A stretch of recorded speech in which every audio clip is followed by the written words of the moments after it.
தட்டை, சீடை, முறுக்கு, ரிப்பன் பக்கோடா, அதிரசம், என்ன வேணாலும் செய்யுங்க.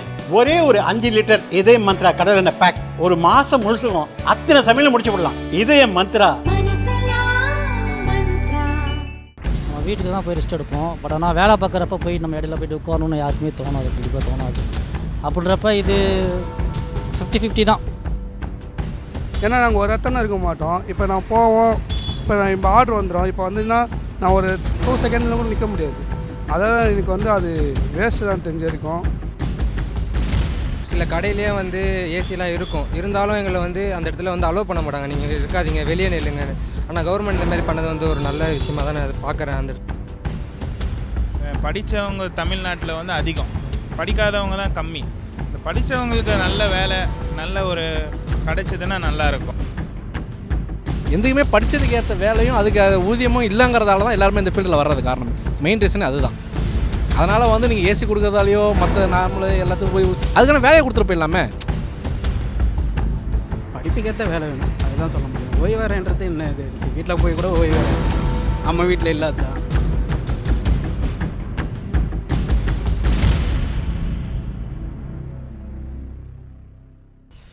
தினமலர் நேயர்களுக்கு வணக்கம். சென்னையில் வந்து டெலிவரி பண்ணுற ஊழியர்களுக்கு அண்ணா நகர், கேகே நகர் போன்ற பகுதிகளில் ஏசி ஓய்வறைய மாநகராட்சி ஏற்படுத்தி கொடுத்துருக்காங்க.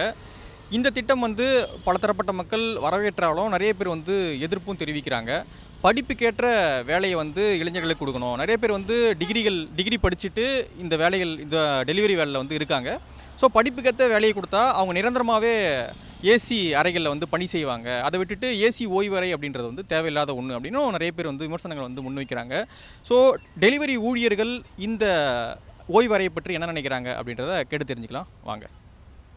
ஏசியில் போய் நம்ம உட்கார போகிறதில்ல. நம்ம காலையில் நான் 11 மணிக்கு ஆரம்பிக்கிறேன்னா நைட்டு 11 மணி வரலும் நிற்காமல் ஆர்டர் வந்துகிட்டே தான் இருக்கும், ஓட்டிகிட்டே தான் இருப்பேன். இடையில எங்கேயாவது நிறுத்தி சாப்பிடுவோம், டீ வடை ஏதாவது சாப்பிடுவோம், மதியம் சாப்பாடு ஏதாவது சாப்பிடுவோம். பட் ஆனால் ரெஸ்ட்டுன்றது நமக்கு கொஞ்சம் டவுட்டு தான். நம்ம வீட்டுக்கு தான் போய் ரெஸ்ட் எடுப்போம். பட் ஆனால் வேலை பார்க்குறப்ப போய் நம்ம இடையில போய்ட்டு உட்காரணும்னு யாருக்குமே தோணாது, கண்டிப்பாக தோணாது. அப்படின்றப்ப இது 50-50 தான். அது எதுக்கு பிடிக்கும், 70% எனக்கு பிடிக்காதுன்னு நினைக்கிறேன். நான் யாருமே ரெஸ்ட் எடுக்க போகிறது கிடையாது. எல்லோரும் வந்துட்டு வேலைக்கு வந்துட்டு வேலை தான் பார்ப்பாங்களே தவிர யாரும் ரெஸ்ட் எடுக்க மாட்டாங்க, கண்டிப்பாக வாய்ப்பே கிடையாது. இப்போ படித்த இளைஞர்களுக்கு ஓய்வறை வேணுமா, வேலை வேணுமா? கண்டிப்பாக ஒரு ஒர்க்கு தான். இல்லை இதே கூட பெர்மனெண்ட் ஆகலாம். இப்போ நிறைய பேர் எனக்கு தெரிஞ்ச ஒரு 10 இயர்ஸாக ஒர்க் பண்ணிகிட்ருக்காங்க, 7 இயர்ஸாக ஒர்க் பண்ணிகிட்ருக்காங்க. கன்ஃபார்ம்லாம் கிடையாது. வேலைக்கு வந்தால் காசு கூலி வேலை மாதிரி தான், அந்த மாதிரி தான். பட் ஆனால் இதே கூட இந்த வேலையை கூட ஒரு 5 வருஷம் 6 வருஷத்துக்கு மேலே வேலை பார்க்குறவங்களுக்கு பெர்மனெண்ட் பண்ணால் ஓகே தான். இப்போ வந்துட்டு ஓய்வூதியம்லாம் சொல்லியிருக்காங்களா, பட் ஆனால் எந்த அளவுக்கு உண்மைன்னு தெரியல. மற்ற ஜாப் மாதிரியுமே இதுக்கும் வந்துட்டு பொங்கல், தீபாவளிக்கு அந்த மாதிரி இதுக்கெல்லாம் கொஞ்சம் எக்ஸ்ட்ரா வந்துட்டு பண்ணினாங்கன்னா கொஞ்சம் நல்லாயிருக்கும்.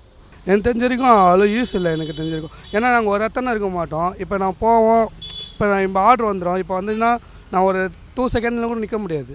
அதான் எனக்கு வந்து அது வேஸ்ட்டு தான் தெரிஞ்சிருக்கும். பார்த்தீங்கன்னா இந்த சைடு டி நகர், இந்த வடபழனி அந்த சைடெலாம் போட்டால் நல்லாயிருக்கும்.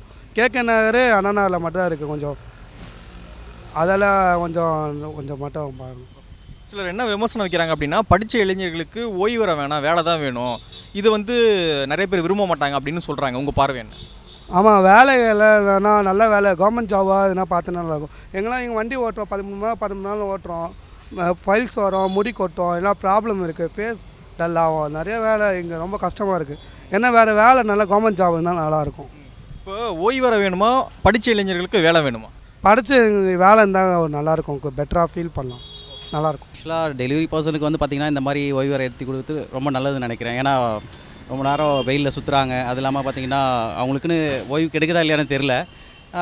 சப்போஸ் இப்போது ரெஸ்டாரண்ட் போகிறேன்னா அந்த ரெஸ்டாரண்ட்டில் கூட பார்த்திங்கன்னா ஒரு ஓரமாக தான் நிற்க வைப்பாங்க. ஸோ இப்போது நான் சில ரெஸ்டாரண்ட் போயிருக்கேன். ஸோ அங்கே வந்து பார்த்திங்கன்னா உள்ளே வராதிங்க, இங்கே நில்லுங்க, இங்கே தான் டெலிவரி பர்சன் வந்து எடுத்துகிட்டு போகணும் அப்படின்வாங்க. ஸோ வெயிலில் நிற்கணும். ஸோ அந்த மாதிரி சுச்சுவேஷனில் வந்து பார்த்திங்கன்னா கொஞ்சம் நேரம் ஓய்வு இருக்குதுன்னா யூஸ் பண்ணிக்கிறது ரொம்ப நல்லது. படித்த இளைஞர்களுக்கு வேலை வேணுமா, ஓய்வறை வேணுமாண்ணா? ஆக்சுவலாக வேலை வந்து பார்த்திங்கன்னா அவங்கவுங்களோட டேலண்ட்டை பொறுத்து இருக்குது. ஸோ ஓய்வறைன்றது பார்த்திங்கன்னா மற்ற பீப்புள், அதாவது இப்போ படித்தவங்களுக்கு மட்டும் தான் இப்போ வந்து வேலை வந்து எல்லாத்துலேயும் கிடைக்குன்றது தெரியாது இல்லையா. ஸோ இப்போ படிக்காதவங்க ஸ்விக்கி ஓட்டுவாங்க இல்லையா. ஸோ அவங்களுக்கு இது ஆப்பர்ச்சுனிட்டியாக இருக்கும்ல. ஆனால் படித்தவங்களும் ஓட்டுறாங்க இல்லையா? கரெக்டு. பட் என்னென்னா எல்லாருக்குமே எல்லா இடத்துலையும் வேலை கிடைச்சிடாதுல்ல. ஸோ அதனால் இது ஓட்டுவாங்க. ரொம்ப நல்லது தான் ப்ரோ. ஏன்னா வந்து வெயிலில் நாங்கள் ரொம்ப கஷ்டப்படுறோம். இப்போ சில கடையிலே வந்து ஏசிலாம் இருக்கும், இருந்தாலும் எங்களை வந்து அந்த இடத்துல வந்து அலோவ் பண்ண மாட்டாங்க, நீங்கள் இருக்காதீங்க வெளியே நில்லுங்கன்னு. ஆனால் கவர்மெண்ட் இந்த மாதிரி பண்ணது வந்து ஒரு நல்ல விஷயமாக தான் நான் அதை பார்க்குறேன். அந்த இடத்துல சார்ஜர் இருக்குது, வெயிட்டிங் இஷ்யூ, ரொம்ப ஒரு நல்ல விஷயமாக தான் பார்க்குறேன் ப்ரோ. அது மாதிரி இன்னும் கொஞ்சம் நிறைய இடத்துல எடுத்துருந்தா எங்களை மாதிரி ஆளுங்களுக்கு எல்லாருக்கும் வந்து ஒரு யூஸ்ஃபுல்லாக இருக்கும். படிப்புக்கேற்ற வேலை வேணுமா இல்லை ஓய்வு வர வேண்டுமா, எப்படி பார்க்குறீங்க? இல்லை நான் சொல்ல வரேன்னா அதெல்லாம் ஓகே தான். ஓய்வுன்றது நீங்கள் அந்த கான்செப்ட் தான் சொல்கிறீங்க. அந்த அண்ணா நகரில் வச்சதை பற்றி பேசணுன்னா, இப்போ நம்ம ரோட்டில் நாங்கள் கஷ்டப்படுறோம், இந்த மாதிரி ஜொமேட்டோ ஓட்டுறோம், அவங்களுக்கு அது யூஸ்ஃபுல்லாக இருக்கும். இப்போ நீங்கள் நல்லா படித்து நல்ல ஒரு வேலையில் இருக்கும்போது உங்களுக்கு அது அவசியம் படாது. நீங்களே உங்களுக்கு தேவையானதை நீங்கள் வந்து பில்ட் பண்ணிப்பீங்க. அதனால் அது தேவைப்படாது. வேலையும் வந்து வேணும் தான், ஆனால் இந்த மாதிரி கஷ்டப்படுறவங்களுக்கு அதுவும் வேணும் தான். வந்து ஒரு விதத்தில் நல்லதாக தான் இருக்குது. ஆனால் வந்து இந்த ஒர்க்கு தான் நம்மளுக்கு பர்மனெண்ட்டு சொல்லிட்டு இல்லை. கவர்மெண்ட் முயற்சி பண்ணாங்கன்னா நியூ ஜெனரேஷன்களுக்கு நல்ல வாய்ப்பு. கவர்மெண்ட் வேலை, கவர்மெண்ட் ஏதோ ஒரு ஒர்க்கில் வந்து எங்களை வந்து ஈடுபடலாம். இப்போ வர ஜெனரேஷனுக்கு இப்போது எல்லாரும் வந்து ஏதோ ஒரு பிளிங்கிட்டு, ஜொமேட்டோ, ஸ்விக்கி அப்படி தான் ஓடுறோம் தவிர ஒரு கவர்மெண்ட் ஜாபில் இந்த ஃபீல்டு அந்த ஃபீல்டு ஒரு இதுவே இல்லை. இப்போ பணம் இருக்கிறவனுக்கு அந்த கவர்மெண்ட் வேலை ஈஸியாக கிடச்சிருது, எப்படியோ ரெக்கமெண்ட் ஏதோ ஒன்று பூந்துடுது. இப்போ எங்களை மாதிரி ஆங்கிலங்களுக்கு அது கோட்டாவே கொஞ்சம் குறைவாக இருக்குது. என்ன படிச்சிருக்கீங்க? நான் வந்து பிஏ படிச்சிருக்கேன், பிஏ எக்கனாமிக்ஸ் படிச்சிருக்கேன். பிஏ எக்கனாமிக்ஸ் படிச்சுட்டு ஓட்டின்னு இருக்கேன். ஒரு ஜாப், நல்ல ஜாபு. இப்போ எவ்வளோ ஜாப் இருக்குது, ஒரு ஏதோ ஒரு ஒர்க்கு. இப்போது இந்திக்காரங்க எல்லோரும் வந்தாங்க, ஒரு 1000 ரூபாய் 1500 சம்பாதிக்கிறாங்க. படித்த டிகிரி படிச்சிருக்கோம், எங்களுக்கு எதுவுமே ஒர்க்கு வந்து சரியாக அமையல. ஒரு எதனா வேலை வாய்ப்பு கிடைச்சதுன்னா நல்லாயிருக்கும். படித்த இளைஞர்களுக்கு படிப்புக்கேற்ற வேலை வேணுமா அல்லது இது போல் வந்து ஓய்வு வர வேணுமா? படிப்புக்கேற்ற வேலை கிடைச்சா நல்லாயிருக்கும். ஏன்னா அடுத்த ஜெனரேஷன் டிகிரி முடிச்சுட்டு வரவங்களுக்கு வந்து இதை ஒர்க்கு தான் பண்ண போகிறோமோன்னு சொல்லிட்டு அவங்க மைண்ட் செட்லேயும் அதுதான் வரும். இப்போ நல்லா படித்தா நம்மளுக்கு அடுத்த கட்டம் என்ன, நல்ல வேலை கிடைக்கும்ன்ட்டு. இப்போ எல்லாம் என் கூட வேலை செஞ்சவங்க டிகிரி முடிச்சுட்டு இன்ஜினியரிங் முடிச்சுட்டு நிறைய பேர் அப்படி தான் இருக்காங்க. பார்ட் டைம் செய்கிறாங்க, ஃபுல் டைம் செய்கிறாங்க, உங்களுக்கான சரியான சம்பளம் கிடைக்கல. இப்போ நம்ம நாட்டில் வந்து படித்தவங்க தமிழ்நாட்டில் வந்து அதிகம், படிக்காதவங்க தான் கம்மி. இந்த படித்தவங்களுக்கு நல்ல வேலை, நல்ல ஒரு கிடைச்சதுன்னா நல்லாயிருக்கும். அதுக்கான திட்டங்கள் கொண்டு வந்தால் நல்லாயிருக்கும் அரசு தரப்புலேருந்து. அதாவது படித்தவங்களுக்கு ஏற்ற சம்பளமும் அதுக்கேற்ற வேலையும் கிடைக்கிறது கிடையாது. இப்போ பிஏ முடித்தவங்க, இன்ஜினியர் முடித்தவங்க, சிவில் முடித்தவங்க எவ்வளோ பேர் இருக்கிறாங்க. நிறைய பேர் பார்ட் டைம் பார்க்குறவங்க, காலேஜ் முடிச்சுட்டு பார்ட் டைம் வேலை பார்க்குறவங்க இருக்கிறாங்க. எல்லாருமே வந்து படித்தவங்களுக்கு ஏற்ற வேலையும் கிடைக்கிறது, அதுக்கேற்ற சம்பளமும் கிடைக்கிறது. நாங்களாம் படிச்சுட்டு தான் அந்த வேலை பார்க்குறோம், ஏன்னா எங்களுக்கு அந்த சம்பளம் வரல. நான் பிஏ முடிச்சிருக்கிறேன், பிஏ முடிச்சு நம்ம படிச்சுட்டு இருந்த வேலை, ஏன்னா எங்களுக்கு வந்து பேசிக் சேலரியே 12,000 13,000 தான் வருது, அவ்வளோதான் கொடுக்குறாங்க. அது பட்சம் கேட்டோன்னா ஒரு வருஷம் எக்ஸ்பீரியன்ஸ் இருந்ததுன்னா 15,000 தரேன்றாங்க. அந்த ஒரு வருஷம் எக்ஸ்பீரியன்ஸ் நாங்கள் இதில் போட்டோம்னா அதில் நாங்கள் 30,000 சம்பாரிச்சிடுவோம். எதுக்குமே படித்ததுக்கு ஏற்ற வேலையும் அதுக்கு ஊதியமும் இல்லைங்கிறதால தான் எல்லாருமே இந்த ஃபீல்டில் வர்றது காரணமே. மெயின் ரீசன் அதுதான். அதனால் வந்து நீங்கள் ஏசி கொடுக்குறதாலையோ மற்ற நார்மலு எல்லாத்துக்கும் ஓய்வு அதுக்கான வேலையை கொடுத்துட்டு போயிடலாமே. இப்போ நீங்கள் அதை ரெடி பண்ணுறத விட அதுக்கான ஒரு படித்தவங்களுக்கு என்ன டிகிரி முடிச்சிங்களா, ஒரு கேம்ப் போடுங்க. கேம்ப் போட்டு அதுக்கேற்ற மாதிரி எவ்வளோ பேர் இருக்கிறாங்க, சென்னையில் எவ்வளோ பேர் படித்தவங்க இருக்கிறாங்க, வெளியூர்லேருந்து எத்தனை பேர் இங்கே வந்து தங்கி படிச்சுட்டு என்ன வேலை செய்கிறாங்க, அதெல்லாம் ஒரு கணக்கு எடுங்க. எவ்வளோ டிகிரி முடிச்சிருக்கிறாங்க, எத்தனை பேர் எவ்வளோ வேலை பார்க்குறாங்க, இந்த ஃபீல்டில் எத்தனை பேர் இருக்கிறாங்க. இதில் வந்து இப்போ சென்னையில் இருக்கிறதுலே வந்து பெரிய ஜோன் வேலைச்சேரி ஜோன்.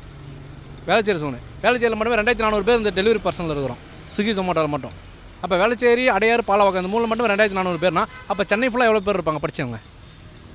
அதை கால்குலேஷன் பண்ணி பார்க்கணும். படிச்சுட்டு ஏன் அந்த வேலை பார்க்குறோம்? எல்லாரும் கேட்குறாங்க, என்ன படிச்சிருக்கீங்க, என்ன ஏன் படிச்சுட்டு இந்த வேலை பார்க்குறீங்கன்னா எங்களுக்கு ஏற்ற வேலை இல்லை, அதுக்கான வேலை கிடைக்கல, அதுக்கான சம்பளமும் இல்லை. அதனால் அந்த ஃபேமிலி இருக்குது சார். பேச்சுலர்னால் பிரச்சனை கிடையாது, படிச்சுட்டு நாங்கள் ஃபேமிலி இருக்குது, மெயின்டைன் பண்ணி ஆகணும், வீடு வாடகை கொடுத்தாகணும், சாப்பாடு பார்த்தாகணும். இதே குழந்தைங்க வந்தால் அது ஸ்கூல் ஃபீஸ் கட்டி ஆகணும். 15,000 வச்சு இப்போ சென்னையில் வந்து ஒன்றுமே பண்ண முடியாது. ஒரு பேசிக்கு ஒரு நல்ல ஒரு சிங்கிள் பெட்ரூம் ரேட்டே வந்து ஒரு 8,000, 9,000, 8,500 அந்த மாதிரி வருது. அதை வச்சுட்டு நாங்கள் வீடு பார்க்குறோமா, சாப்பாடு, கரண்ட் பில்லு, மெயின்டெனன்ஸ் இதெல்லாம் பண்ண முடியாது. 12,000 வச்சு என்ன பேலன்ஸ் பண்ண முடியும்? மினிமம் 15,000 கொடுத்தா அதை வச்சு ஒன்றும் பண்ண முடியாது. குழந்தை பிறந்துட்டுனா வேஸ்ட்டு. அதுக்காக தான் இந்த ஃபீல்டு நாங்கள் இறங்கி செய்கிறோம். இதில் எங்களுக்கு வந்து ஓரளவுக்கு கொஞ்சம் கஷ்டப்பட்டாலும் ஓரளவுக்கு கொஞ்சம் கைக்கு நிற்கிது. அதுக்காக தான் இந்த ஃபீல்டில் இறங்கி நாங்கள் செய்கிறோம். மற்றபடி எங்களுக்கு வந்து இதில் தான் நாங்கள் செய்யணுங்கிறது இல்லை. வெயிலில், மழையில், பனி, காற்று எல்லாத்தையும் நாங்கள் வேலை பார்த்து வண்டியை வந்து மாற்றி வண்டிக்கே நாங்கள் மெயின்டெனன்ஸ் பண்ணி ஆகணும். கஷ்டம். சின்ன இந்த திட்டத்தில் என்ன சொல்கிறாங்க அப்படின்னா, படித்த இளைஞர்களுக்கு வேலை தான் வேணும், ஓய்வு வர வேண்டாம் அப்படின்லாம் விமர்சனம் வருது. எப்படி? அது உண்மை தான். படித்தவங்களுக்கு வந்து வேலை தானே வேணும். ஏசியில் இருக்கிறோம் சார். இப்போ நாங்களாம் வந்து ஏசியில் இருக்க கிடையாது சார். நாங்களாம் ஏசினா என்னன்னு தெரியாது. கடைங்களுக்கு போனால் கொஞ்சம் நேரம் ஏசியில் நிற்போம், அவ்வளோதான். எங்களுக்கு ஏசி பொறுத்த வரைக்கும் எங்களுக்கு ஏசினா தேவையில்லை. படித்ததுக்கான வேலையை கொடுங்க. எங்கள் படிப்புக்கு என்ன அதுக்கேற்ற வேலையை கொடுங்க. ஒரு 10th படிச்சிருக்காங்க, +2 படிச்சிருக்காங்க, ஒரு டிகிரி முடிச்சிருக்காங்க, அதுக்கேற்ற வேலையை கொடுங்க, அதுக்கேற்ற சம்பளத்தை கொடுங்க. கவர்மெண்ட்டில் அதுதான் நாங்கள் எதிர்பார்க்குறோம். எங்களுக்கு ஏசி ரூமை போட்டு உட்காரதுக்கு ரெஸ்ட் அது எங்களுக்கு தேவை கிடையாதுல்ல. ஏன்னா அது வந்து தேவையில்லாத விஷயம் தான். அது எங்களை பொறுத்த வரைக்கும் எங்களை மாதிரி படித்தவங்கலாம் யோசனை பண்ணுறது அது வேற விஷயம். அதுக்கேற்ற மாதிரி எதனா வேலை கொடுத்தா நல்லது. பொதுவாக இந்த வேலை வந்து இண்டிவிஜுவல் வேலை. நாங்கள் ஃப்ரீடம் எப்போ வேணாலும் ஆன் பண்ணுவோம், எப்போ வேணாலும் வீட்டுக்கு போவோம். இப்போ எங்களுக்கு ரெஸ்ட் எடுக்கிறதுக்கு ஒரு ரூம் தேவை. இப்போ போகிற போக்கில் நாங்கள் உட்காந்துட்டு சார்ஜ் பண்ணிட்டு ஏசியில் உட்காந்து ஜாலியாக போயிட்டுருப்போம். புரியுதுங்களா? நிறைய பேர் வந்து அந்த வேலை வேணான்னு தான் இந்த வேலைக்கு வராங்க. புரியுதுங்களா? ஆஃப் பண்ணுவோம், இஷ்டத்துக்கு போயிடுவோம், தேவைன்னா எக்ஸ்ட்ரா ஓட்டிக்கிட்டே இருப்போம். புரியுதுங்களா? 1 மணி நேரத்துக்கு இவ்வளோ காசுன்னு எங்களுக்கு கொடுத்துட்டு இருக்காங்க. புரியுதுங்களா? நல்லது அது. இப்போ என்ன சொல்கிறாங்க அப்படின்னா, படித்த இளைஞர்களுக்கு படிப்புக்கேற்ற வேலையை கொடுத்தா அவங்க ஏசி ஓய்வரில் போய் வேலையே செய்வாங்க. ஆனால் அது வந்து இது ஒரு ஏமாத்துற மாதிரி இருக்குது அப்படின்ட்டுலாம் சொல்கிறாங்களே. அதெல்லாம் கிடையாது சார், அதெல்லாம் சும்மா கதை. நிறைய படிச்சுட்டு இளைஞர்கள் இதில் ஓட்டுறாங்கல்ல. உங்கள்கிட்ட யார் சொன்னா இது? இப்போ நிறைய பேர் இல்லை, எங்களுக்கு தெரிஞ்சு யாருமே அப்படி சொன்னதில்லை. படிச்சுட்டு யாருமே இது ஓட்டலையா? ஓட்டல. படிச்சுட்டு நிறைய பேர் ஓட்டுறாங்க, பிடிச்சி தான் ஓட்டுறாங்க. புரியுதுங்களா? படிச்சுட்டு பிடிச்சிட்டு தான் ஓட்டுறாங்க. எங்கள்கிட்ட இப்போ நிறைய பேர் எங்களுக்கு இது பிடிச்சிருக்கு நாங்கள் ஓட்டுறோம் அப்படின்னு தான் வராங்க. இது நல்லதாக இருக்குது. அதேமாரி எங்களுக்கும் பாரிஸு, எக்மூர், கீழ்பாக்குன்னு பல ஜோனுங்கள் இருக்குது. இங்கேயும் மழை வாய்ப்பு எக்ஸ்பிரஸ் அவனி வெளியே தான் நிற்கிறோம் நாங்கள். அது இருந்தால் நாங்களும் உள்ளே போய்ட்டு உட்காருவோம், ரெஸ்ட் எடுப்போம், தண்ணி குடிப்போம், பாத்ரூம்லாம் போவோம். அது இங்கே வந்தால் கொஞ்சம் நல்லதாக இருக்கும். அது ஒரு குடும்பத்தில் ஒரு பட்டதாரி அவர்களுக்கு ஒருத்தருக்கு ஒரு வேலை கிடைச்சாலே போதும். இந்த வேலை படித்தவங்க இதில் வரமாட்டாங்க மோஸ்ட்லி. இதில் முக்கால்வாசி இன்ஜினியரிங்கு, டிப்ளமா, டிகிரி முடித்தவங்க தான் இந்த வேலை செஞ்சிட்ருக்காங்க. இப்போ எல்லாமே வந்துட்டாங்க இதில். சும்மா இப்போ ஃப்ரீ டைமில் ஓட்டுறதுக்கு நம்ம ஓட்டுற டைமில் அங்கே போய் இருக்க முடியாது. இப்போ மற்ற இடத்துல இருக்குது. மோஸ்ட்லி வந்து இப்போ மாலுக்கு வெளியே இருக்கலாம். ஏன்னா ஆர்ட்ரு வராதவங்க வெயிட் பண்ணுற இடத்துக்கு இங்கே இருந்தால் கொஞ்ச நேரம் வெயிட் பண்ணலாம். இப்போ ஆர்ட்ரு வர இடத்துல இல்லாத இடத்துல இப்போ ஓடுற இடத்துல இருக்குது. இப்போ அசோக் பில்லர், அண்ணா நகரில் இருக்குன்னு சொல்கிறாங்க. இப்போ ஆர்டர் பிக் பண்ணிட்டு போகிறவங்க அங்கே வெயிட் பண்ண முடியாது. அதனால் மற்ற இடத்துல தேவை, மாலுக்கு அந்த மாதிரி இடத்துல தேவை. இது மட்டும்தான். இன்னும் என்ன சொல்கிறாங்க அப்படின்னா, நிறைய பேர் வந்து படிச்சுட்டு இதில் ஒர்க் பண்ணுறாங்க அப்படின்னு சொல்கிறாங்க. நீங்கள் நான் பிஇ படிச்சிருக்கேன். ஸோ எனக்கு வந்து ஜாப் செட் ஆகலை.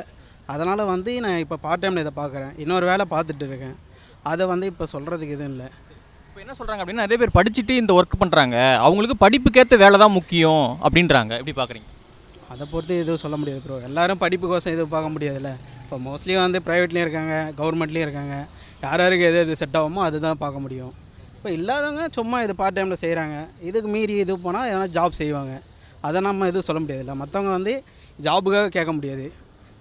இதுதான் வேணும், இதுதான் பண்ணணும்னு சொல்லிட்டு அவங்ககிட்டயும் ப்ரெஷர் போட முடியாது. நமக்கு என்ன வருதோ அதை செய்யலாம். படிப்புக்கேற்ற வேலை வேணுமா அல்லது ஓய்வற வேணுமாண்ணா? படிப்புக்கேற்ற வேலை வேணும், அதை தான் சொல்ல முடியும். ஓய்வறைன்றது என்ன இது இருக்குது? வீட்டில் போய் கூட ஓய்வறை எடுத்துக்கலாம், நம்ம வீட்டில் இல்லாதான்.